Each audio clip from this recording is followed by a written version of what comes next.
What are we collecting data for? Are we collecting data to justify the funding? Are we collating the data because it's a study of us? Are we being studied?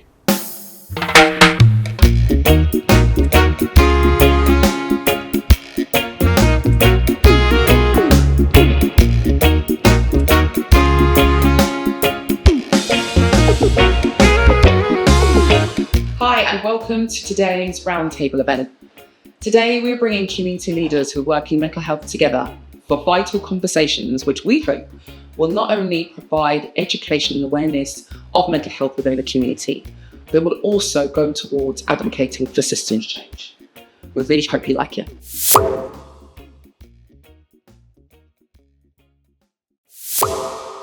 Black Caribbean pupils are disproportionately suspended and excluded from schools, often labelled as troublesome rather than supported. And the question is, in 2026, how do we place black youth in the director's chair, giving them the power to tell their own stories, shaping policy, and reclaim representation in education and mental health? Black children. You know what's really strange, when I started doing mentoring and obviously working for mine in Haringey and the work that they do with the young people and the mentoring I do, you start looking at the reoccurring issues that our children face.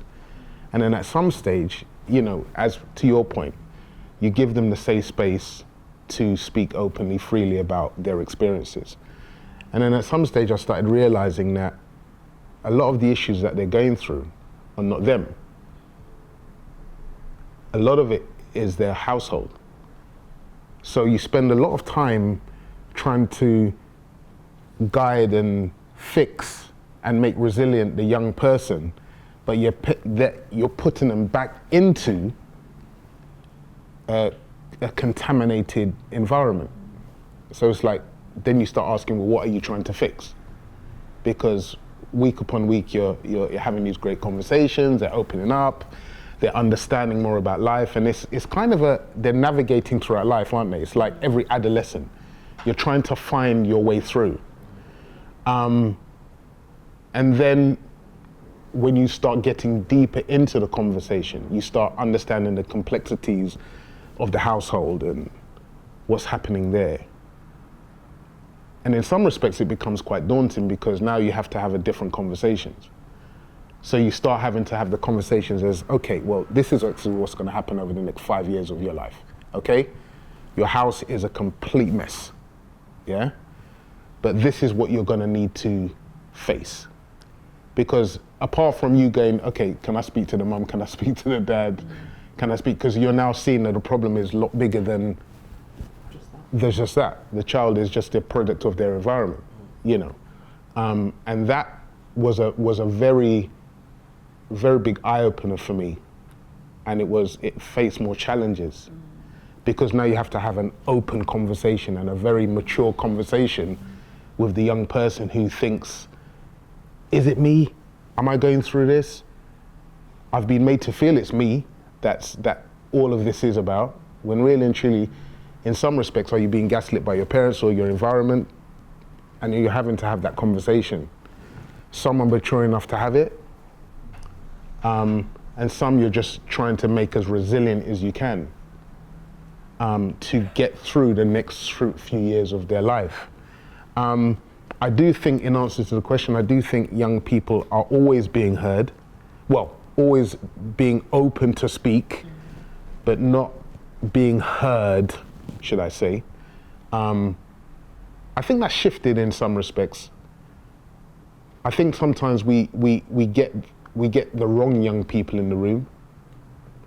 We don't get the hard to reach. We get the ones that have been kind of polished and, media trained, and we get those ones. We don't get the ones that are slipping through the cracks. The ones that we forget about. The ones that are not in education, not in employment, not in training. The ones that are on the roadside, the ones that are going through whatever, adultification, the ones that are at 15 years old, managing the house. We're not getting those ones. And And that's the sad part of watching young people go through what they're going through, because those are the ones you count. Those are the ones you count. Those are the ones you count. The ones that you lose, not the ones that you save. You know. But in answer to the question, we do need to do more. The more you see the issues in the young people, the more you realise there is more issues in the home. And maybe the parents don't want to, you know, there's still quite a lot of taboo when it comes to mental health, you know. And sometimes parents don't, classic black people business, innit? Don't tell people your business, and, you know, children may want to share, but they don't want social services involved. They don't want, you know, counsellors involved. But they're still speaking to you, is whether you're receptive enough to what they're saying. And once you understand that, then what is now your duty? What is now your responsibility? How do you put a team around the family to support the family? How do you get mum and dad involved? And that's where the added complexities arrive. So I do think children are able to speak openly and freely if they're given that environment to do so. But it's what do we do with the information once they tell us what they tell us? Yeah. Yes. I was going to add to that. Yeah, Can I add to this? Yeah. So I definitely think that when we think about our issue in this country about exclusions, and particularly the experience of the black boy, we often turn to look at their families in order to explain that rate. But actually, what we hear from young people, not always the ones that come from the troubled families, but other young people that are also part of the figures of suspensions and exclusions, that actually they don't have that family background. And what young people tell us is about the experiences of racism in school. Yeah, often by ill-equipped teachers who haven't got the first idea what it feels like to navigate this world, or a borough or an area as a black boy. There are so many biases in our society against black boys. That's why we see their rates of suspension and exclusion. And I'll tell you why I have that opinion. It's definitely, this is something in Haringey we looked at. We had one of the highest rates of exclusions of black boys. We created an anti-racism group with leads from education, the social services, and we thought about this problem. And the head of the council instructed his schools to act differently when it came to black boys and the way that they were being excluded in a whole different rate to their white counterpart that might have actually displayed the same behaviours. And you know what happened? They were able to reduce the exclusion rate. When you put a spotlight on racism and discrimination that goes on in the system has got nothing better to do than to address that problem. So actually in Haringey, what we've been able to do is reduce that rate. And you know what schools had to do? Poverty is not a new thing in this country. When I was going to school, there was kids in my school that could have got kicked out of school.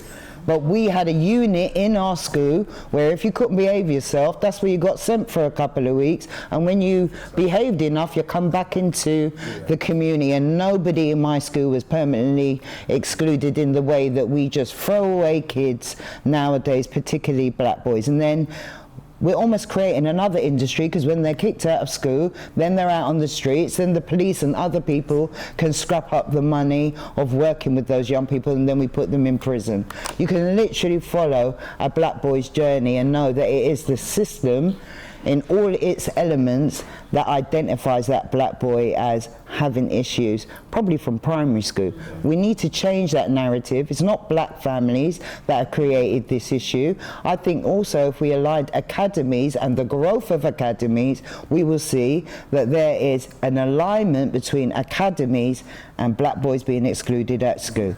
And it goes to the prison pipeline and prison pipeline. You know all of these are thing, evidence. yeah. These are not just things that we're making up as we go along. We can see that this has happened in the last 10 to 15 years. And sometimes, as you said, if you were going to address the school teachers. You know, school teachers in my day were completely different. They were old. They were big people. They were big people. They were big people. They were big people who understood people problems. Yeah, not 22-year-olds. You know, if you want to talk whatever, I'm not interested in what, you know. It was. Get out my class. Yeah, get out my. Yeah, it was a different mindset. It was almost like, are you actually here to teach, or do you actually care about these children? Teachers actually cared. You know. Definitely, and some of the rules nowadays don't even make sense to the young people. So how do you know you're breaking a rule? How many rules? Some of the thing, you're not wearing a tie, your hair's not the right way. What these different things these are reasons for exclusions can lead or to suspension and exclusion. Well, we've got exclusions is at a 13-year high this year, so that marries up with what you were saying about the academisation process. But I think there's a fundamental question for me here. What is the education system for? Again, unpacking it, because I think even for white pupils, they're affected by this like increasingly punitive education system. It's impacting on their mental health. It's disproportionately affecting children with disabilities, special educational needs, communication needs, all of these factors. It's not a system, you know, we've got a curriculum that's more or less 40 years old. It's not relevant to young people, period, today. We have AI. AI, all of the financial skills, so most young people struggle to stay engaged in a curriculum that doesn't speak to them, right? Of course, they will then display behaviours that challenge for teachers. At the same time, classroom sizes are getting bigger. There's fewer specialist support staff in schools. So the easy fix is to exclude or to send to internal isolation, because you can't ask each child what happened to you in terms of trying to understand trauma. As one teacher, you can't do that and have a person-centered response for each of them. It's not possible. So we have a curriculum review that's happening now. What are we doing to get Black, not just Black history, but thinking about Black thinkers, authors, scientists, all of that? How do we embed it into the DNA of the education system so it represents all groups of young people, and then we don't have Black boys misbehaving and feeling bored so they end up getting excluded? Is prevention. Based on everything that everyone said, it then makes more sense why it's almost like they're set up to fail. Because when you start even thinking about the reasons for the exclusions, when you go into the school, you say, okay, they're in isolation, go down to isolation. Why were you in isolation? Oh, because I tried to cut through the class and my teacher didn't want me to because it was, and you're like, so now now your parents are gonna be called because of that isolation. Your parents are gonna probably think, okay, what have you done today? It's just unnecessary stuff, which then creates an environment of, it's a stigma attached to that young person. You're always in trouble, you're always in isolation. Sorry, but there is an element. I have two teenagers, and my teenager hasn't. I think she's been put in isolation once. But there are kids at school who get put into isolation all the time, and what the parents think is, because the parents have lost respect for the school because of the fact that they have cut through the class, and that is not a reason to go into isolation. That's not a reason to call so me. therefore, as parents, I am not taking that particular thing in question seriously, because I've now lost respect for you putting my kid in baby prison because they've cut through a classroom. Seriously, so it becomes weaponized. Detentions don't mean anything. There you go. So yeah, I think what we were saying regarding young people and the whole issue around the prison pipeline and criminalizing our youth, I think it's a problem. Spending time understanding our young people has never been a problem. I don't think that's ever been a problem, understanding and speaking to our young people. How we criminalize them and how we spend time with them in the schools and the educational environments is something that I'm seeing as being a bigger problem. How they're spoken to, how they're dealt with, things that we may not see as being a big thing in the schools as being a massive thing. And it goes to your point as well. It comes down to the institution. It comes down to how they're being dealt with, how they're being criminalized, how they're being, even their parents, I remember being back in the day, not even wanting to get a letter home or telephone call from school. But now it's almost like going to your point, we're getting so many calls home for such insignificant things. families are disengaged. I don't. Your teacher rang again today. I'm not even interested. Why are you in isolation? Why are you in this mini prison? Because what? Because you asked to go to the toilet and the teacher didn't allow you. It's just stuff like that. It's just so wrong. Now you've got an attitude. Now your child developed an attitude out of nowhere, and they feel it in the school as well. They feel it. They feel this energy. So I don't know. I mean, a lot of the pastoral care teams do a lot of battling and fighting for them. A lot of stuff unnecessary, I think, and they're often getting seen as you're the easy route. They always run to you because you're always sticking up for them or you're always taking their side. So I think there's a battle going on in the school. Certainly schools is certainly not the same as it used to be when we were growing up. And it's gone wrong somewhere. I didn't ever think it was right, but it's become even worse. You've got young, inexperienced, I wouldn't even say young, inexperienced teachers, young, inexperienced adults who don't know half what they need to know about life, trying to manage this young person through these informative years, these years of adolescence. So I think it's gone a bit left. It's gone a bit left.